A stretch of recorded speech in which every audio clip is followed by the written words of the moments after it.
क्षेत्रवासी गाव पाणी येथे परशुराम महादेव करणे यांच्याकडं एक दिवसीय सप्ताह अर्थात मासिक कार्यक्रम आयोजित केलेला आहे आणि या कार्यक्रमामध्ये मध पामराची अल्पशी कीर्तनृत्य सेवा आयोजित केलेली आहे.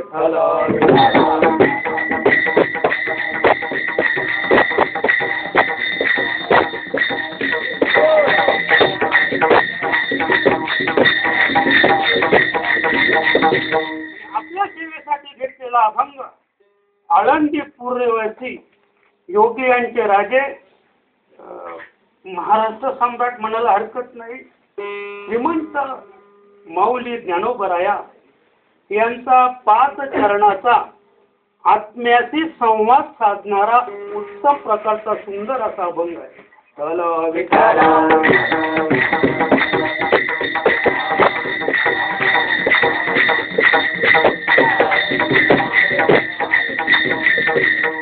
प्रस्तुत अभंगातून माऊली ज्ञानोबराया अखिल जगताला ब्रह्म कुठे राहतो, ब्रह्म कसा आहे आणि ब्रह्म म्हणजे काय एवढंच आपल्याला पाहिजे. ब्रह्म कुठे राहतो, ब्रह्म कसं आणि ब्रह्म म्हणजे काय 3 गोष्टी आपण आपल्या जीवनात समजावून घेतल्या महाराज की आपल्या जीवनाचं साफल्य झाल्याशिवाय राहणार नाही.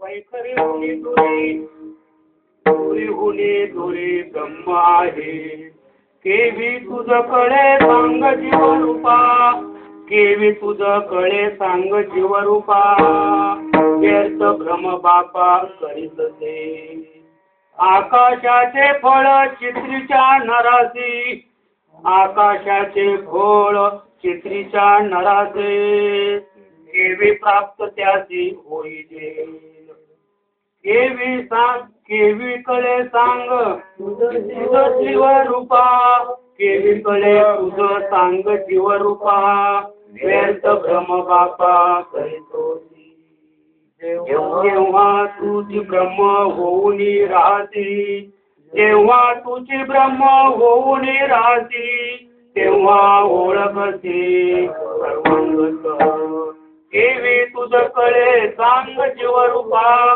केवी तुझ कळे सांग जीवरूपा व्यर्थ भ्रम बापा करीत होती हे तू मातू भ्रांती हे तिन्ही गिळून हे तू मातू भ्रांती हे तिन्ही गिळून राहिलाशी मौन ज्ञानदेव केवी तुझ कळे सांग जीवरूपा व्यर्थ भ्रम बापा करीत होती पांडुरंग करू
आरंभ करूया. तर प्रथम थोडक्यात सांगायचं म्हणजे करावे कीर्तन.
कीर्तन म्हणजे आता चालू आहे हे नाही बरं का, हा डांगोर आहे.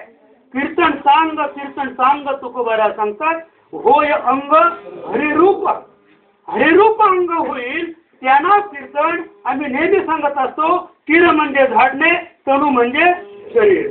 शरीर झाडण्याचं साधन या नाव कीर्तन. म्हणजे हरिरूप ज्याप्रमाणे भिंगुरटी एका भुंग्याने कीड आणली, कीड आणि आपल्या घरामध्ये ठेवली. भुंग्याचं घर आपलं माहित असेल, भुंग्याचं घर मातीचं असतं, ते भिंतीला असतं.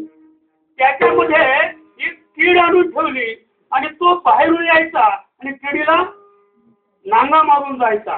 त्या किडीला त्या भुंग्याचं ध्यान लागलं. त्या किडीला म्हणजे संकट समय थोडक्यात मृत्यूच्या भयानं भुंग्याचं ध्यान लागलं आणि ती जी कीड आहे तिची काय झाली, भिंगुरटी. म्हणजे ती भुंगा रूप झाली. कशामुळं, भुंग्याच्या ध्यानानं, ध्यासानं. त्याचप्रमाणे आम्ही मनुष्य ध्याला आलेलो आहोत. पण मनुष्य ध्याला आल्यानंतर कीर्तन हे एकमेव साधन आहे देव होण्याचं.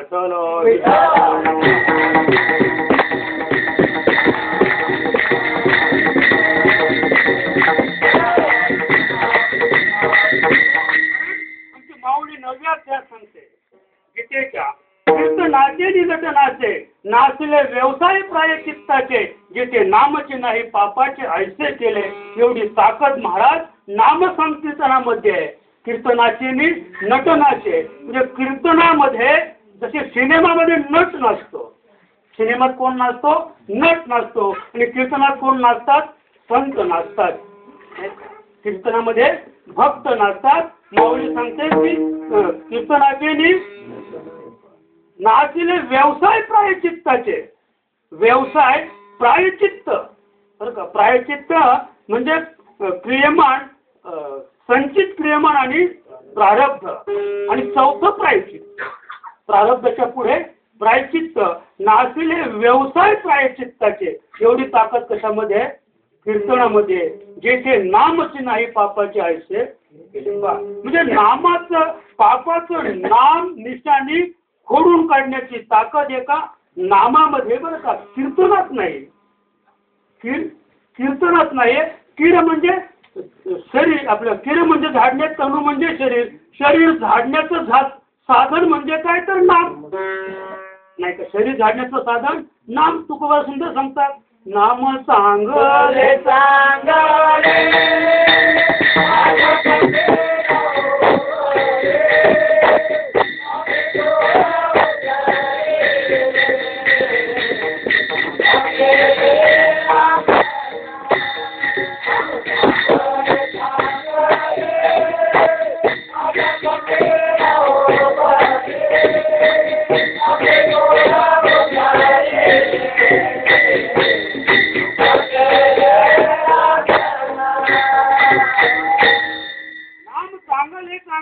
माझ्या कंठी राहो भले, कपी कुळ उथरिले मुक्त केले. कशामुळं? नामामुळं. नामाच्या उच्चाराने कपी किती 18 पद्म वानर, किती वानर होते? 18 पद्म वानरांचा उद्धार झाला. नुसता वानरांचाच उद्धार झाला नाहीये, तर नामस्मरणाने कुणाचा उद्धार झाला? राक्षसांचा सुद्धा, रावणाचा उद्धार झाला. कशामुळं? मंदगरीने त्याच्या मुखातून राम वधून घेतला. हिरण्यकश्यपूच्या मुखातून नारायण कयाधूने वधून घेतलं महाराज. आणि त्याच वेळेला गर्भसंभावना झाली कुणाची? प्रल्हादाची. प्रल्हाद राक्षसाच्या पुढे जन्माला आला बरोबर आहे, पण त्याची जेव्हा गर्भधारणा झाली त्यावेळेला कयाधू एकांतवासामध्ये आणि हिरण्यकश्यपूच्या मुखातून काय वधून घेत होते? नारायण नारायण नारायण.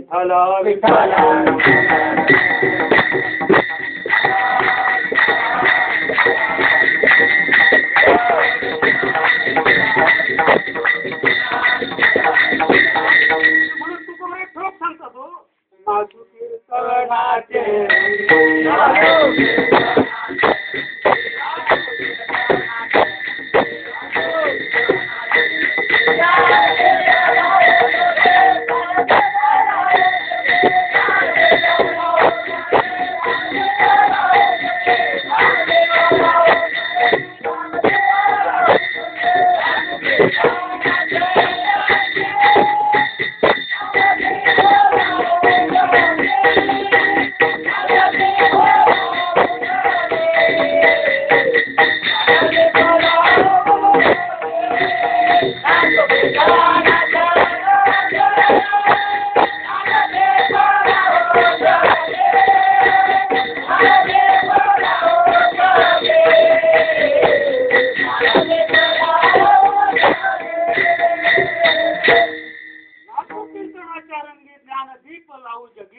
काय करायचंय?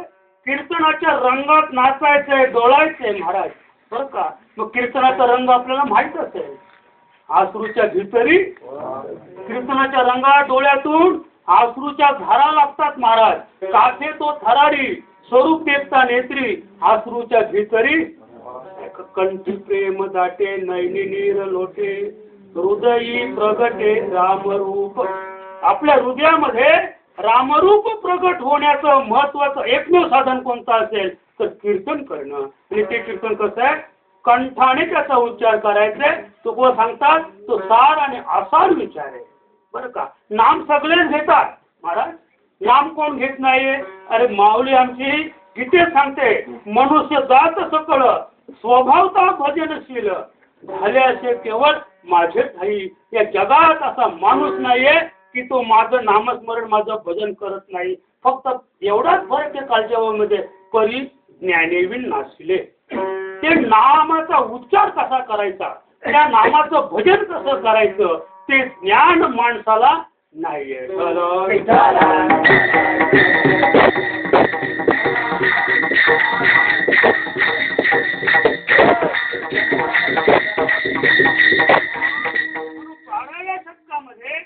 विठ्ठल पंतांच्या, रुक्मिणी विठ्ठल पंतांच्या उदरी आमची जन्माला आलेली माऊली महाविष्णूचा अवतार सखा माझा ज्ञानेश्वर.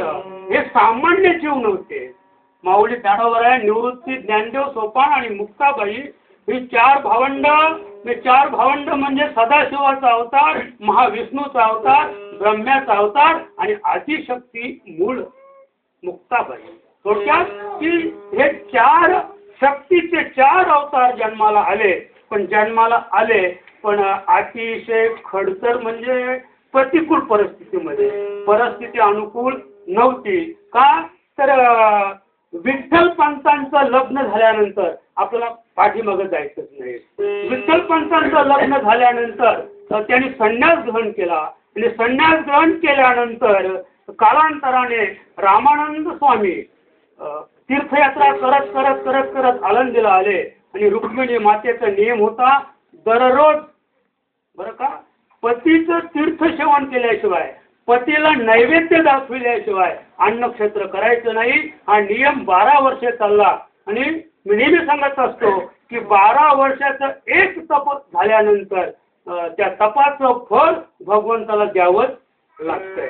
12 वर्षाचं एक तप झालं रुक्मिणी मातेचं. रामानंद स्वामी त्याच रस्त्याने जात होते आणि साधू महाराज आले म्हणून दर्शनाला गेली आणि अष्टपुत्र पौत्रवती भव असा आशीर्वाद रामानंद स्वामींनी दिल्यानंतर आमच्या रुक्मिणी माता हसल्या. खेद नाही व्यक्त केला, हसल्या त्या, कारण त्या ज्ञानी होत्या. त्यांनी आमच्या देवांना विचारलं, देवा आपण मला जो आता आशीर्वाद दिलेला आहे तो मागच्या जन्माचा की पुढच्या जन्मासाठी. म्हणून आमच्या रामानंद स्वामीने विचारलं, मुली बाळे तू काय विचारते हे. तेव्हा त्यांनी सांगितलं की देवा प्रभू माझं लग्न झालेलं आहे पण माझ्या पतिराजांनी संन्यास घेतलेला आहे आणि संन्यास घेतल्यामुळं आता तुम्ही जो मला आशीर्वाद दिला अष्टपुत्र पौत्रवती भव तो आशीर्वाद कोणत्या जन्माचा. त्यांनी तिथे यात्रा संपवली. तर साधूचं वचन कधी खोटं होत नाहीये.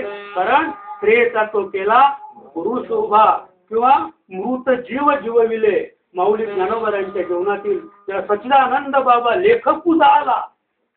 उगीच नाही लेखक झाला बरं का महाराज. सच्चिदानंद हा मेला होता. हा ब्राह्मण मेलेला ब्राह्मण होता. पण त्या बाईला कोणीतरी सांगितलं की माऊली ज्ञानोबरा चाललेले आहेत.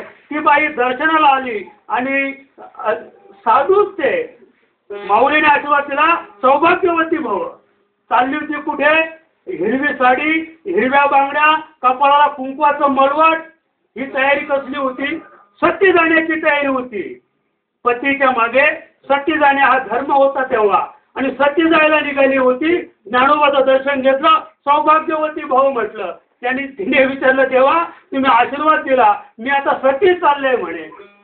माऊली तिच्या बरोबर गेले आणि अगदी सारणावर झोपवलेले तिचे ते पतिराज त्यांनी हाक मारली आणि हाक मारल्याबरोबर सच्चिदानंद बाबा उठून बसला आणि माऊलीच्याच बरोबर आला.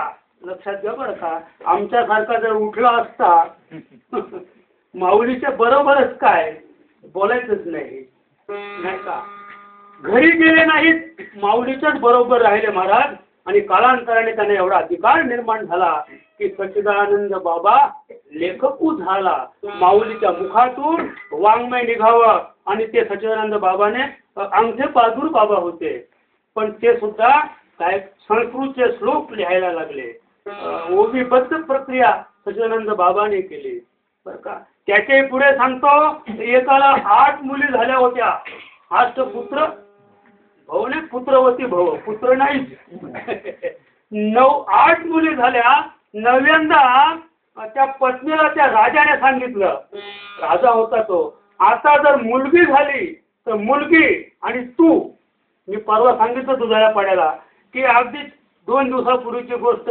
आजीबाईने नुकतीच जन्माला आलेलं 4थं अपत्य म्हणजे मुली तिचा गळा दाबून प्राण घेतला आजीने. अवस्था फार कठीण आहे. राजाने सांगितलं आता 9वी मुलगी जन्माला आली तर मुलगी आणि तू दोघांना ठेवायचं नाही, दोघांना मारायचं. आईला मारायची आणि मुलीला मारायची. पण बाई फार हुशार होती. तिने ठरवलं काही काळ का होईना नाही का. जशी मुलगी जन्माला आली फक्त सुनीलबाईला सांगितलं कुठे वाच्यता करू नको आणि त्या मुलीला पुरुषाचे कपडे आणले म्हणजे बाळाचे कपडे आणले. तिचे कान टोचले नाही, तिचं नाक टोचलं नाहीये, तिला कधी हातामध्ये बांगडी किंवा पायात पैंजण घातले नाही, फक्त मुलाचे कपडे घातले. 20 वर्षाची ती मुलगी झाली तो कपडे कुणाचे होते. मुलाचेच कपडे होते. आणि महाराज तिचं लग्न ठरलं. कुणाचं. त्या मुलाचं एका मुलीबरोबर लग्न ठरलं आणि एका मुलीबरोबर लग्न ठरल्यानंतर ती आता कोण होती, मुलगीच होती. तिने विचार केला की आता अवस्था फार कठीण आहे नाही का. वर्म त्याचे वर्म जाणे गाठ पडली ठकाठकान वर्म जाणे तुका. उद्या माझ्या बरोबर त्या मुलीचं लग्न झालं आणि मी ती मुलगी माझ्या बरोबर नांदायला आली की माझं भिंग उघडं झाल्याशिवाय राहणार नाहीये. म्हणून एक विशिष्ट विचारात फिरत असताना माऊली ज्ञानोबरायांची भेट झाली महाराज. आणि दर्शन घेतल्याबरोबर बाळ उठ. कोण म्हणाले. माऊली ज्ञानोबराने बाळा उठा. बाळ उठला, पण त्याने सांगितलं, माऊली आपण मला आशीर्वाद दिला बाळा उठा, पण मी बाळा नाहीये, मी बाली आहे. मी कोण आहे? बाले. पण माऊलीने आणतं त्यानं पाहिलं, माझे वचन कधी खोटं होत नाही म्हणे, जरा तुझी पॅन्ट सोड जरा. मला काय सांगायचं, त्याची पॅन्ट जरा खाली केली तर ती मुलगी नव्हती, तो कोण होता? मुलगा होता. इतकी ताकद साधूच्या वचनामध्ये आहे महाराज. असे साधू महाराज आमचे माऊली ज्ञानोबराया. मला काय सांगायचंय, रुक्मिणी मातेचं ते वचन ऐकल्यानंतर रामानंद स्वामी परत काशीला गेले. काशीला गेले, विठ्ठल पंतांना सांगितलं. त्याने विचारलं, काही खूण आहे का तुझ्या नवऱ्याची? तिने सांगितलं, डाव्या खांद्यावर तुळशी पत्र आहे. जाऊन पाहिलं, चौकशी केली, विचारलं. त्याने सांगितलं, धावतं सांगतो सगळं मी खोटं काय आपलं सांगितलेलं आहे. रामानंद सागराने सांगितलं, तुला एकच प्रायश्चित्त आहे. कोणतं? हे संन्यासाचे कपडे उतरवून ठेव आणि तुझे पुन्हा कपडे घालून गृहस्थाश्रम सेवन कर. बस. गुरु वचन ठेविता भाव आपे आप भेटे. चला, एवढी संज्ञा त्या विठ्ठल पंतांनी ऐकली. गुरुच्या वचनावर लक्ष ठेवलं, गुरुच्या वचनावर विश्वास ठेवला. संन्यासाचे कपडे उतरले आणि पुन्हा आळंदीला आले महाराज. आणि त्यांच्या पोटी 4 भावंड जन्माला आली, पण समाजाने त्यांना वालीच टाकलं. काय सांगायचंय, त्यांना कुणी खायला पाणी प्यायला पाणी दिलं नाही, खायला अन्न दिलं नाही, फुटलेलं खापर दिलं नाही. एवढंच नाहीये तर विस्तू सुद्धा कोणी दिली नाही. एकदा माऊलीला वाटलं की मुक्ते मला मांडे करून खायची इच्छा आहे, पण मांडे भाजण्यासाठी विसोबा साठीने त्याला काय केलं, फुटकं खापर सुद्धा दिलं नाही मला. पण आमच्या माऊलीनं ज्ञान योगाच्या सामर्थ्याने आपल्या पाठीवर मांडे बाजून आणि नृत्यनाथांची ताण भागवली. अशी माऊली ज्ञानोबराया. विश्व माऊली तिला म्हणतात. मी नेहमी सांगत असतो की आई होता येईल पण माऊली होता येणार नाही. आमच्या आया जरी आहेत तरी तिला माऊली म्हणता येणार, कारण माऊली तिला म्हणतात की जी आई आणि बाप दोन्ही कार्य जी करते तिला माऊली म्हणतात. आणि माऊली हा शब्द नपुसक लिंगी आहे महाराज. माऊली शब्द स्त्रीलिंगी नाही, माऊली हा शब्द पुरुषलिंगी नाही आहे बरं का. माऊली हा नपुसक लिंगी शब्द आहे. आणि नपुसक लिंगी शब्द असल्यामुळं माऊली ज्याला म्हणतात तो स्त्री नाही आणि पुरुष नाही. दुसरी गोष्ट, माऊली जिला म्हणतात ती तो शब्दच आयोनी आहे. चला विठ्ठला.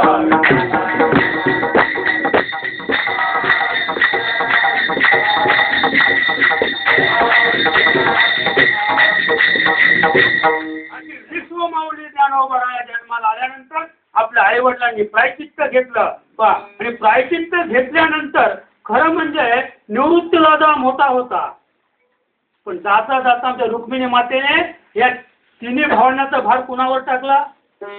2 नंबरचे ज्ञानोबरायावर. ज्ञान्या, हे कुटुंब तू सांभाळ. म्हणजे रुक्मिणी मातेला विठ्ठल पंतांना हे माहित होतं की संसार सांभाळण्याचं जर काम करेल, या तिघांचा सांभाळ कोण करेल, तर माऊली ज्ञानोबराया. अशा माऊली ज्ञानोबरायानं एक ब्रह्माची प्राप्ती करून घेतली महाराज. आणि हे जे विश्व आहे, समाज सर्व म्हणून राहिलेले आहे. सगळे संत सांगतात, वेदांची परिभाषा आहे, संसार दुःख मूळ.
वाया हव भरी होऊ नका किंवा दुःख बांधवडी.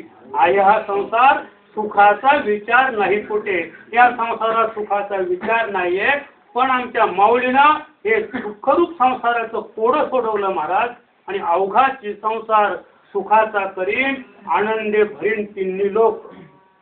नुसतं मृत्यू लोकाचाच आनंद भरला, नुसत्या मृत्यू लोकाचाच सौख्य नाही, तर स्वर्ग, मृत्यू आणि पाताळ नका सांगायचं.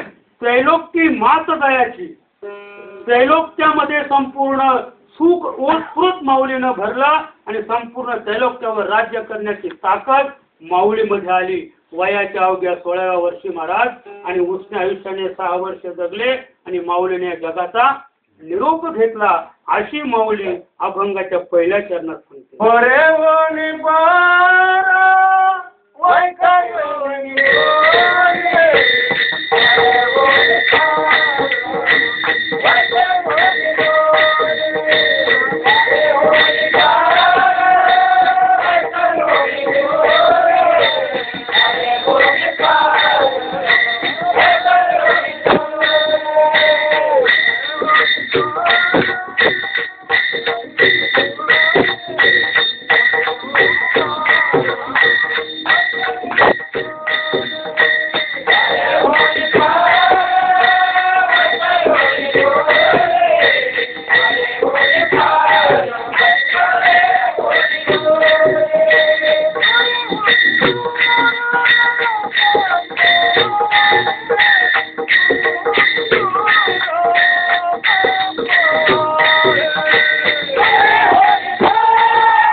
त्याच्या पुढे तुकवाऱ्या सांगतात, परे हुनी तेथे राहू.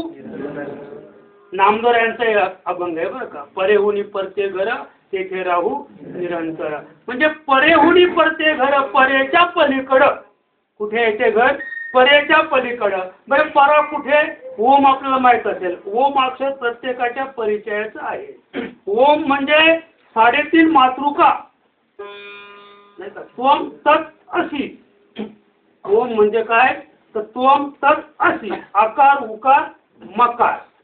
इथपर्यंत वेदाने त्याचं वर्णन केलं. कुठपर्यंत? आकार उकार मकार. मकारापर्यंत वर्णन केलं. त्वम तत् असी, तू तेच आहेस. इथपर्यंत उपनिषद गेली. इथपर्यंत तू तेच आहेस. तू कोण आहेस?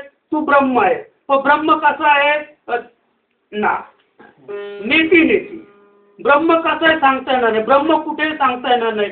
मला सुद्धा सांगता येणार नाही. म्हणून अभंग घेतलेला आहे.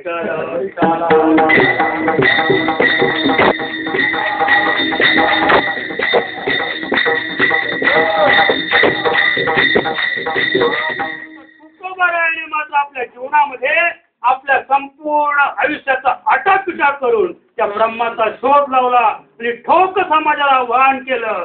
तिला एवढे बांधून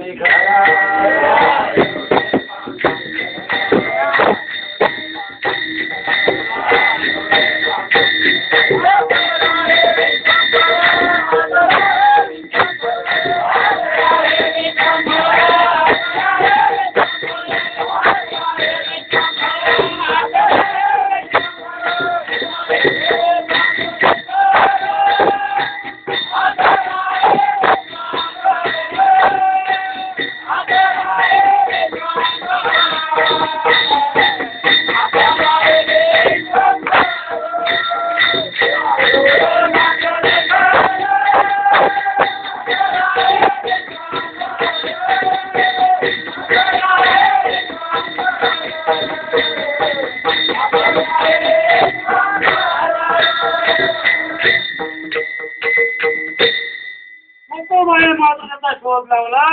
तिला एवढं तुकोबाराया परेच्या पलीकडे गेले. परेच्या पलीकडे म्हणजे मलाही सांगता येणार नाही किती दूर होते. मला वाटते क्षितिजाच्या पलीकडे गेले असतील. क्षितिज त्याला म्हणतात की आकाश पृथ्वीला ज्या ठिकाणी टेकलेलं आहे. मला वाटतंय हजारो माणसं हजारो वर्ष जरी प्रयत्न केला तरी माणसांचं सोडून द्यावं, पण देवाला सुद्धा आकाश पृथ्वीला ज्या ठिकाणी टेकलेले त्याला क्षितिज म्हणतात. क्षितिजापर्यंत अद्याप कोणी पोचलेला नाही आणि पोचणार सुद्धा. कारण माऊली सुंदर सांगायची, मोठे मोठे गेले, मोठे मोठे गेले, शोध नाही लागला, देव जगावे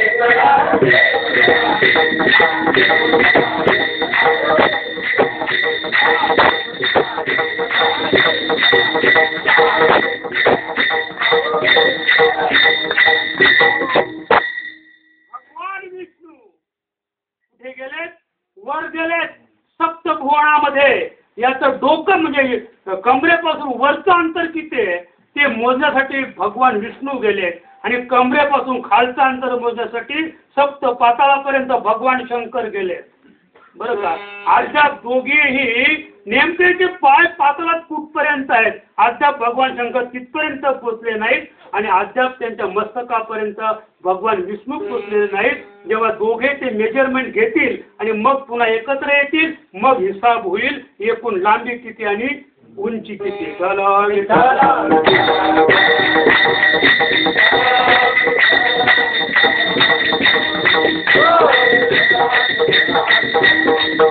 दुपारी काल्याच्या कीर्तनात महाराजांनी सुंदर सांगितलं महाराज काय की गरुडाला भगवंताने सांगितलं लग्नाला समुद्राला आमंत्रण केलं.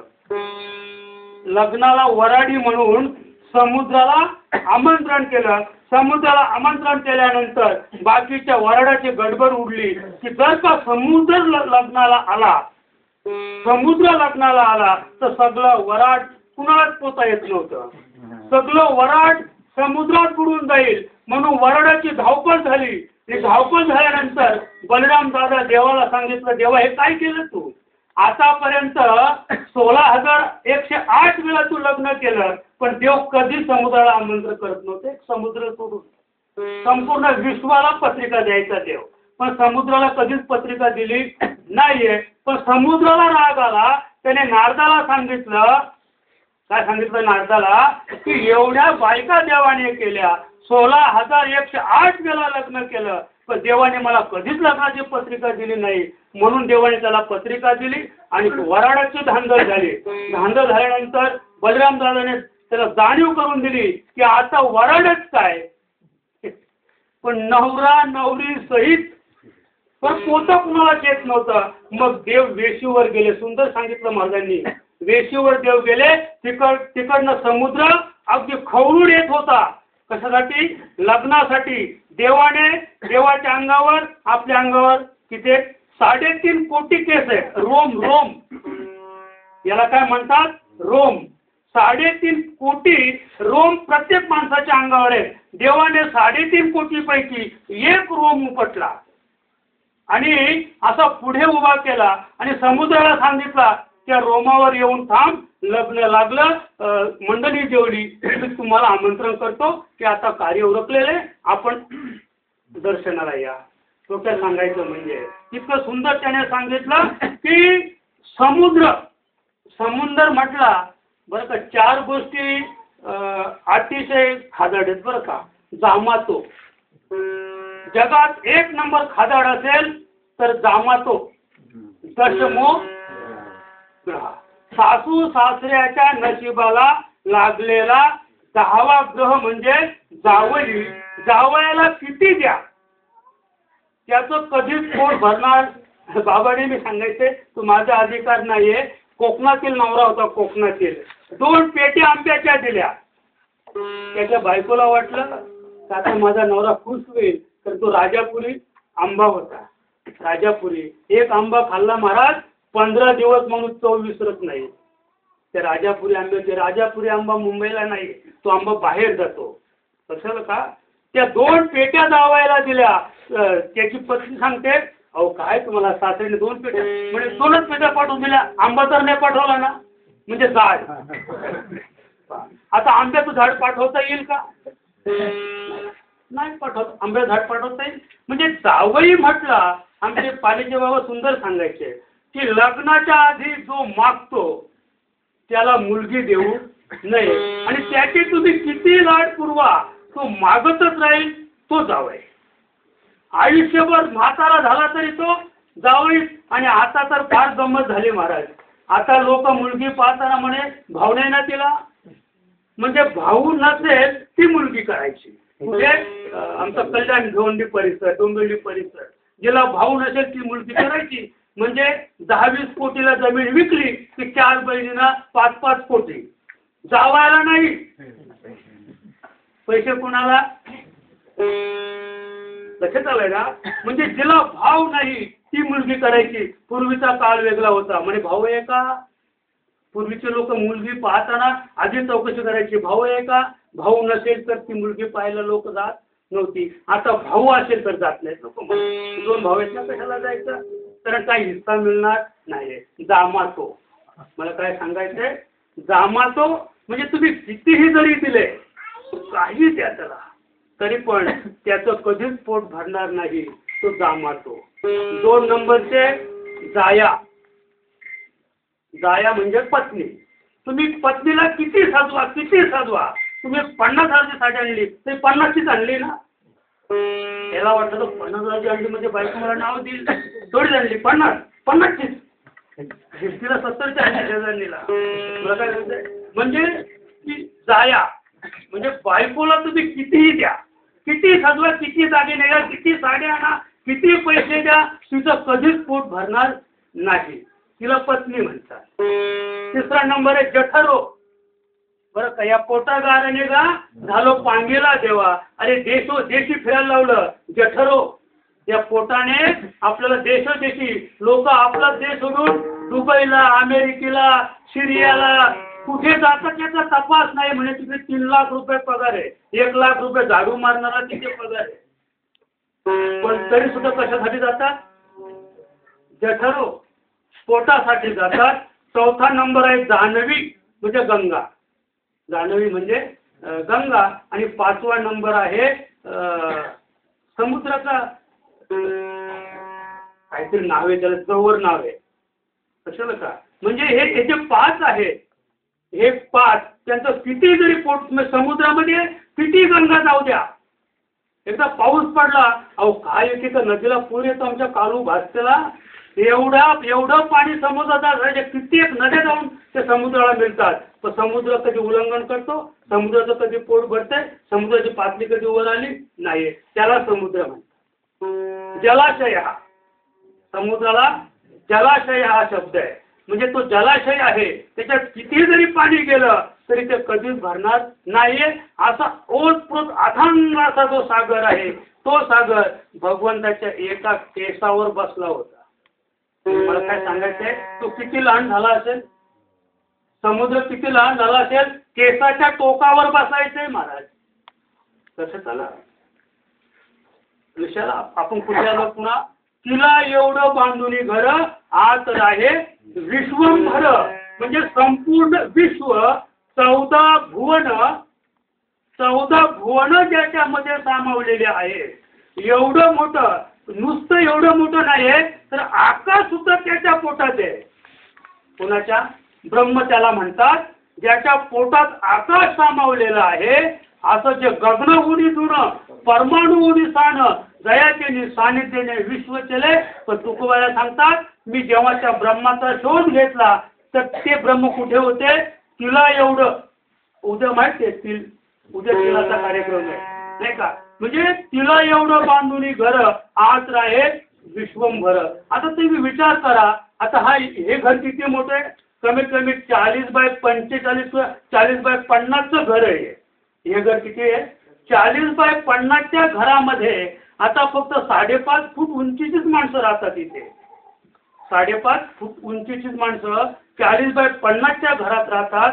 संपूर्ण विश्व ज्याच्यात सामावलेलं आहे त्याने असं आकार घेतलेलं आहे. आता तिला एवढं घर, आता त्याच्यामध्ये पुन्हा ओटी आली, पुन्हा बेड आलं, किचन आलं, अद्याप 2-4 खोल्या आल्या त्याच्यामध्ये. आता तुम्ही विचार करा महाराज, त्या खोल्या किती मोठ्या असतील तिला एवढ्या घरामध्ये, आणि त्याचे दरवाजे किती मोठे मोठे असतील. सांगता येईल तुम्हाला दरवाजाचा आकार? तो 5.5 फूट उंचीचा आहे की 2.5 फूट रुंदीचा आहे, सांगता येईल? तिला एवढं घर आहे. त्या तिला एवढ्या घरामध्ये अनंत खोल्या आहेत महाराज, अनंत. किती खोल्या आहेत? 16,108 रूम आहेत. तर तिला एवढ्या घरामध्ये 16,108 खोल्या आहेत, आणि प्रत्येक खोलीमध्ये एक एक नांदते, आणि प्रत्येक खोलीमध्ये भगवंत उभा आहे. असं तिला एवढं बांधून घर आत राहे विश्वंभर, ब्रह्म तिथे राहत आहे. आणि त्या ब्रह्माचा शोध जर घ्यायचा असेल तर मला सुद्धा सांगता येणार नाही.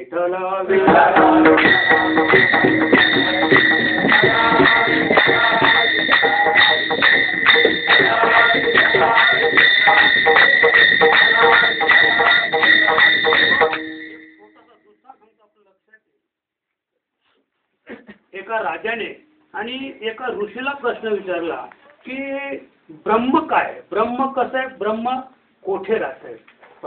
आणि त्याने फरमान काढलं, जसं जनक राजाने काढलं होतं त्याच पद्धतीने फरमान काढलं की जो ब्रह्म कुठे राहतो आणि ब्रह्म कसं आहे हे जो सांगेल त्याला मी माझं राज्य देईन, आणि जो सांगणार नाही त्याला मी काय करेन?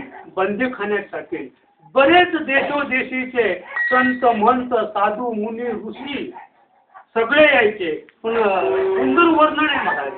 मला वाटतंय चंद्रकांतमध्ये त्याचं सुंदर वर्णन आहे की प्रत्येक ऋषी मुनी त्या उद्देशाने यायचा की मी जर ब्रह्म कसा आहे सांगितलं आणि ब्रह्म कुठे राहतो सांगितलं तर मला काय मिळेल? राज्य मिळेल. आणि ते आल्यानंतर ते त्याला समजावण्याचा प्रयत्न करायचे, पण ब्रह्म ज्याने पाहिलंच नाही, ब्रह्म कुठे राहतो आणि ब्रह्म कसा आहे हे न पाहिल्यामुळं, त्याचा थांब पत्ता न लागल्यामुळं तो येऊन त्याला पटवण्याचा प्रयत्न करायचा, पण राजाला ती गोष्ट पटत नव्हती, म्हणून राजा त्याला बंदीखान्यात टाकायचा. अशा हजारो ऋषी मुनी बंद करून टाकल्यानंतर एक दिवशी सगळीकडे बोंबाबोंब झाली की अतिशय राजा क्रूर आहे, अतिशय राजा पापी आहे, त्याने हजारो ऋषी मुनी बंदीखान्यात टाकलेले आहेत आणि त्यांचा छल करायला सुरुवात केलेली आहे. त्यांना तो काय करतो? पहार तापून त्यांना चटके देऊन राहिलेले. म्हणजे बाहेर बोंब झाली. पण राजा हा धर्मशील होता, सत्वशील होता. त्याला फक्त त्याची काय होती? ओढ होती. तो मुमुक्षु होता. ब्रह्म म्हणजे काय आणि ब्रह्म कुठे राहतो? धर्मशील, सत्यवद, ब्रह्म धर्मचर सत्यवद, म्हणजे धर्म कसा करायचा हे त्याला कळत होतं आणि सत्यवचनी राजा होता. त्याने साधूंचा सन्मान केला. दररोज साधूंची सेवा केल्याशिवाय, साधूंचं दर्शन घेतल्याशिवाय, गुणहुत्याने पूजा केल्याशिवाय तो राजा आपल्या दरबारात येत नव्हता. तो समाजाने गवंडी पिटली, राजा क्रूर आहे, साधू मुलींची अतिशय विटंबना चाललेले. आणि एवढं ऐकल्यानंतर अष्टावक्र ऋषी त्या राज्यामध्ये आला. अष्टावक्र ऋषाल्यानंतर ते सांगितलं की हे राजा, तुमच्या प्रश्नाचं उत्तर द्यायला मी समर्थ आहे. तुमच्या प्रश्नाचं उत्तर द्यायला मी समर्थ आहे. दुसऱ्या दिवशी राजाने सभा भरवली. संपूर्ण गावातील लोक समाज त्या ठिकाणी जमला. प्रधान जे आले, मंत्री जे आले, त्याचप्रमाणे जेवढे ऋषीमुनी बंदीखान्यात होते त्यांनाही बोलावून आणलं. अशी महान अशी सभा भरवली आणि उच्च आसनावर अष्टावक्र ऋषी बसले. अष्टावक्र ऋषी उच्च आसनावर बसल्यानंतर राजाने प्रश्न विचारला, ब्रह्म कुठे राहतो आणि ब्रह्म कसा आहे. दोन प्रश्न विचारले. दोन प्रश्नाचं उत्तर द्या. दोन प्रश्नाचं उत्तर दिले की सगळे ऋषीमुनी मी सोडून देतो आणि हे राज्य मी तुम्हाला दान करतो आणि मी तुमचा दास होऊन तुमची सेवा करेन. एवढं राजाने सांगितलं. अष्टावक्र ऋषीने सभा भरवली आणि सांगायला सुरुवात केली. आता ब्रह्म सांगणं हे तेवढं सोपं नाही. ब्रह्म सांगणं हे सोपं नाहीये. मग अष्टावक्राने पहिल्यांदा प्रश्न विचारला की या सभेमध्ये कोणी जवाहीर आहेत का. म्हणजे सोन्याची परीक्षा करणारे, हिऱ्याची परीक्षा करणारे, माणिकाची परीक्षा करणारे कोणी जवाहीर आहेत का. तर भरपूर जवाहीर आले होते. त्याने उभे राहा की उभे राहिल्यानंतर त्याने एक प्रश्न विचारला की हे जवाहीर हो, मला आत्ताच्या आत्ता लाल नीलाची माहिती द्या. लाल नील कसा असतो म्हणजे हिरे, माणिक, मोती, त्याच्यात एक नीलमणी आणि लाल नील. म्हणजे लाल नील हा नीलमण्यांपैकी एक उत्तम जात आहे आणि एक सोन्याची किंमतच आहे. हो, सोन्याची किंमतच झालेली आहे. आज पडता आता किती येतो, 29,400 असेल, आता 30,000 गेला नाही. म्हणजे सोन्याची किंमत होते पण नीलमण्याची किंमत होत नाही. तो लाल नील, अष्टावक्राने त्याने विचारलं की लाल नीलाची मला माहिती द्या. सगळ्यांनी माना खाली घातल्या. लाल नीलाची माहिती कोणत्या जवाहीरात देता आली नाही. एक म्हातारा जवाहीर होता, त्याचं वय होतं 85 वर्षाचं. त्याने सांगितलं, हो ऋषीमुनी, मी सांगतो तुम्हाला, म्हणे माझे काळ्याचे पांढरे झाले. मी जसा जन्माला आलो माझ्या आजोबा पंजोबांपासून लाल नीलाचा धंदा आमचा आहे. लाल नीलाचीच विक्री आम्ही करत असतो आणि लाल नीलाची किंमत काय ती फक्त आम्ही जाणू शकतो. पण माझे काल्याचे सफेद झाले, माझे दात पडले, मला ऐकू येत नाहीये, माझ्या डोळ्याने कमी दिसायला लागलं, तरी सुद्धा अद्याप मला लाल नीलाची पक्की माहिती अद्याप प्राप्त झालेली नाहीये. माझं वय 85 वर्ष. जेव्हा तुम्ही जर सांगत असाल की मला आता लाल नीलाची माहिती द्या तर हे म्हणे कदापि शक्य नाहीये. तुम्हाला माझ्या नातवाला शरण जावं लागेल. माझा नातू 90 वर्षाचा होईल तेव्हा तुम्हाला त्या लाल नीलाची माहिती देईल.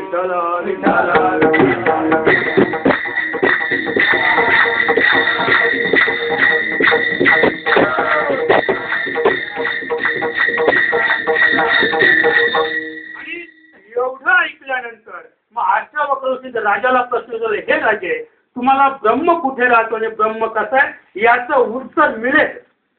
याचं उत्तर मिळेल. तो उत्तर आज मिळणार नाहीये, त्याला काही वर्ष तुम्हाला नाक घासावं लागेल. तुम्हाला मला देव मानावं लागेल, माझ्या वचनावर विश्वास ठेवावा लागेल. तेव्हा तुम्हाला ब्रह्म कुठे राहतो आणि ब्रह्म कसा आहे हे सांगावं लागणार नाही. त्याच वेळेला नेमकी त्यांच्याकडे एक ब्राह्मण आला होता. शांताकारम भुजंग शयनम पद्मनाभम सुरेशम हे एक संस्कृत वाक्य. त्या संस्कृत वाक्याचा त्या ब्राह्मणाला अर्थ विचारला. त्याने त्या राजाला सांगितलं की वाक्याचा अर्थ कळायला 3 वर्ष लागतील. काय सांगितलं? शांताकारम भुजंग शयनम पद्मनाभम सुरेशम या संस्कृत श्लोकाच्या एका बाजूचा अर्थ कळण्यासाठी तुम्हाला किती वर्ष लागतील? 3 वर्ष लागतील. मग अनेक ब्राह्मण यायचे. प्रत्येक ब्राह्मणाला तो प्रश्न विचारायचा. मग प्रत्येक ब्राह्मण अर्थ सांगायचा. प्रत्येक ब्राह्मण त्याला अर्थ सांगायचा पण विश्वास बसत नाही. 3 वर्षानंतर एक विशेष अशा प्रकारचे थोडक्यात की गुरु महाराज आले आणि त्यांना प्रश्न विचारला, त्यांनी जो अर्थ सांगितला तेव्हा त्याच्या लक्षात आलं, अरे पण पहिल्याने जो अर्थ सांगितला होता तोच अर्थ कळण्यासाठी त्याला किती वर्ष लागली? मी 3 वर्षानंतर त्यांना कळला की पहिल्या ब्राह्मणाने जो अर्थ सांगितला तोच अर्थ 3 वर्षानंतर म्हणजे हजारो ब्राह्मण येऊन गेले, पण त्या श्लोकाचा अर्थ त्या राजाला काही पटला किंवा कळला नाहीये. जेव्हा 3 वर्षानंतर गुरु महाराजांनी तोच अर्थ सांगितला तेव्हा त्याच्या लक्षात आलं की अरे हा अर्थ तर मला पहिल्याच कळला, पण मला कळायला किती वर्ष लागली? 3 वर्ष लागली. म्हणून ब्रह्म कसा आणि ब्रह्म कुठे राहतो हे कळणं अतिशय कठीण आहे. फक्त एकच फक्त व्यर्थ बडबड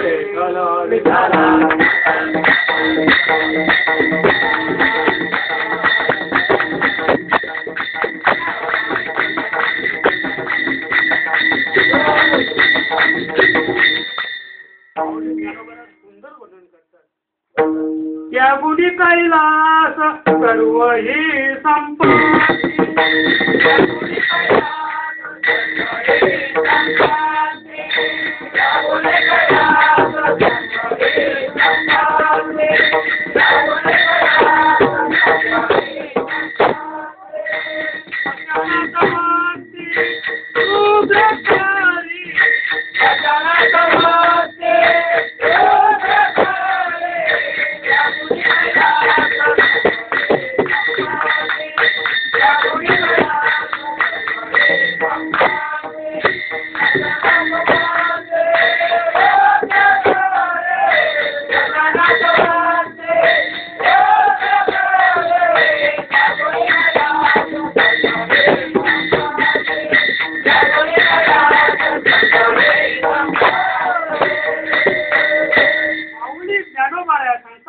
ब्रह्म्याचा शोध घेण्यासाठी ब्रह्म कुठे राहतो आणि ब्रह्म कसं आहे त्याचा शोध घेण्यासाठी त्यागुणी कैलास, कैलास पर्वताचा कैलास एक भुवन आहे. भुवन कैलास हे स्वतंत्र राज्य आहे बरं का.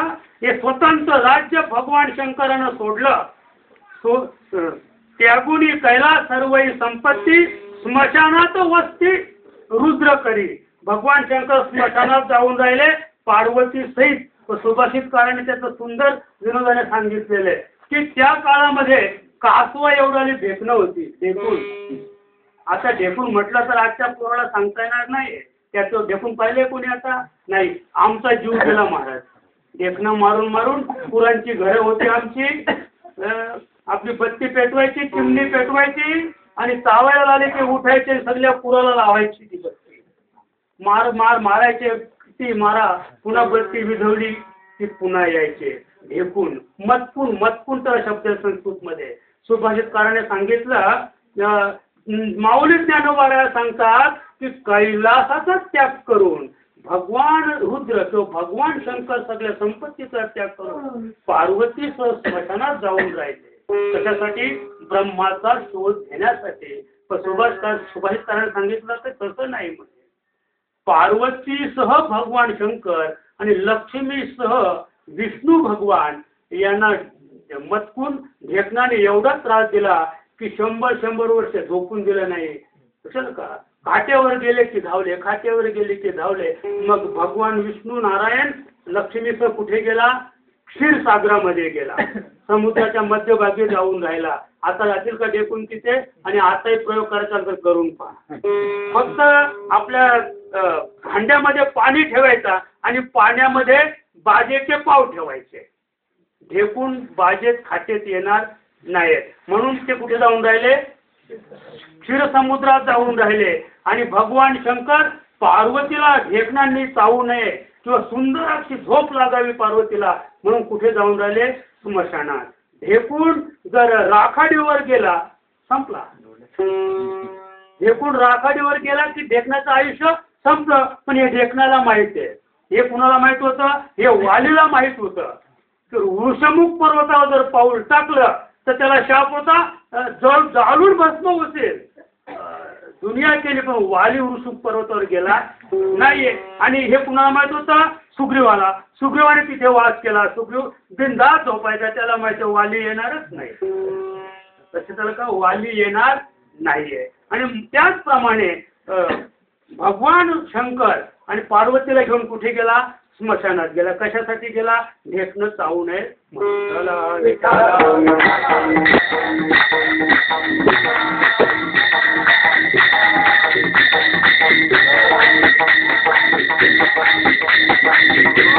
माऊली सुंदर सांगते, अरे ढेकणाच्या भीतीने देव गेले नाही, असं या कारण आहे ब्रह्म शोधावया.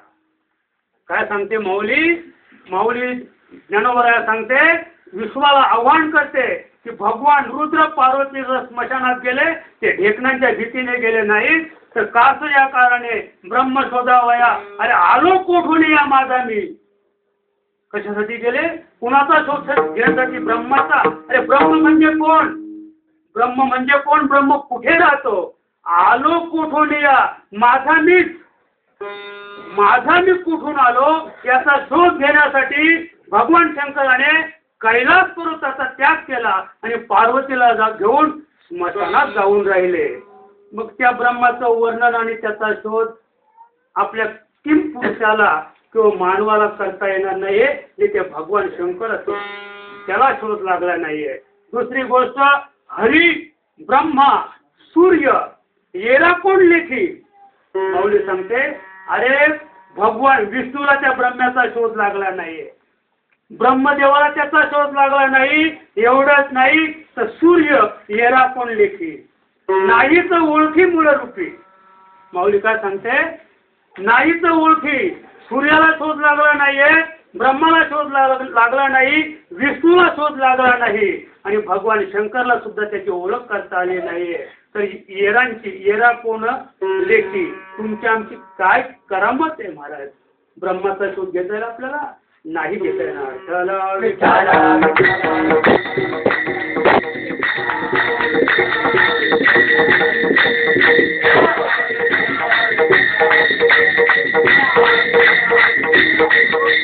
माऊलीने मात्र शोध लावला महाराज. ज्ञान देव मान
ज्ञानदेव म्हणे वस्तू परस्पर.